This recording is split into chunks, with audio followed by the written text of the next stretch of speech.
সবাইকে। আজকে আমাদের উপস্থাপনার বিষয় হলো ইতিহাস ও সামাজিক বিজ্ঞান। প্রথমত আমি ধন্যবাদ জানাচ্ছি আমাদের বিষয় শিক্ষককে আমাদের এই প্রেজেন্টেশনটি দেওয়ার জন্য, কারণ আমরা এই প্রেজেন্টেশনটির মাধ্যমে অনেক কিছু জানতে পেরেছি এবং শিখতে পেরেছি। আমার দলের সারা তোমাদেরকে বলবে ফিলিস্তিন ও ইসরায়েলের যুদ্ধ সম্পর্কে। আজ আমরা ফিলিস্তিন ও ইসরায়েলের যুদ্ধ সম্পর্কে উপস্থাপনা করব।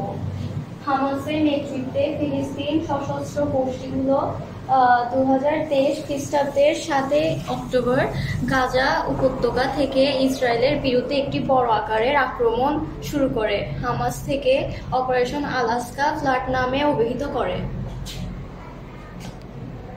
এই ছিল আজকে আমাদের দলের উপস্থাপনা। সবাইকে অসংখ্য ধন্যবাদ আমাদের এই উপস্থাপনাটা শোনার জন্য, দেখার জন্য।